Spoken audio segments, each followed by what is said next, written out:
Here's Freddy. As always, for as long as his friends can remember, he's been obese. Furthermore, for as long as his friends can remember, he's been on a diet. In front of other people, he seems quite strict about his diet. But a visit into his kitchen tells a different story. To Freddy, the short-term pleasures of having a Snickers every once in a while is way stronger than the delayed health and social benefits of weight loss. Freddy is similar to how many traders behave in the market. But yet, they keep ruining it for themselves by seeking short-term thrills from gambles and other self-destructive activities. Hey guys, today we're going to be looking at trading for a living. Let's look at the three pillars of trading: psychology, market analysis and trading system, and importantly, money management. This is like a chair with three legs. Remove one of them and you'll hurt yourself. Well, in this case, your trading account.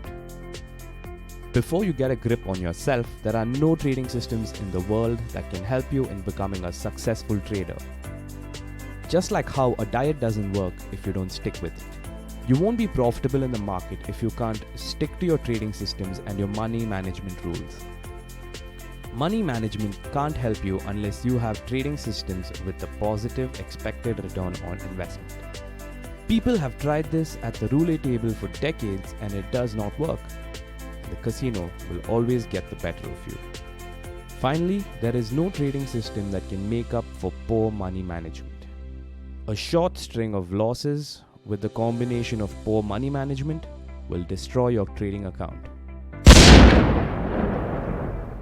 So it is important that you have the three pillars of trading to succeed in the market. Now let's look at how to keep emotions in check. You have to spend just as much time analyzing yourself as you spend on analyzing the market. Be realistic. Imagine you have 10,000 rupees. Quitting your job and planning to live the rest of your life with this capital doesn't seem like an achievable goal. Keep a diary for your trades. When you enter a trade, write down your reasons for doing so and attach a screenshot on what the situation looked like. This is essential for learning from your past mistakes so that you don't repeat them again in the future.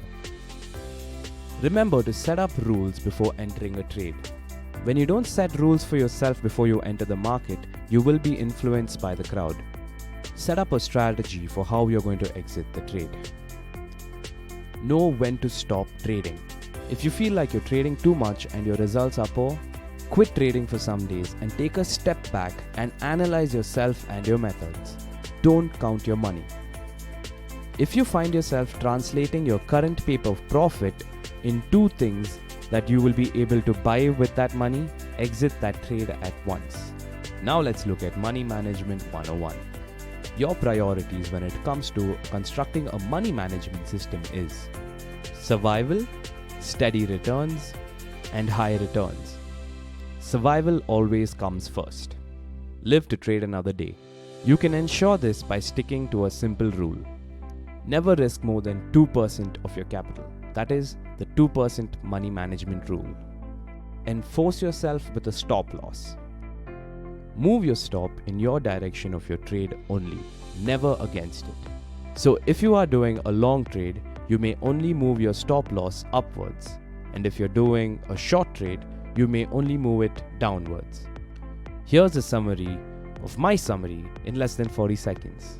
Successful trading rests on three pillars: psychology, market analysis and trading systems, and money management.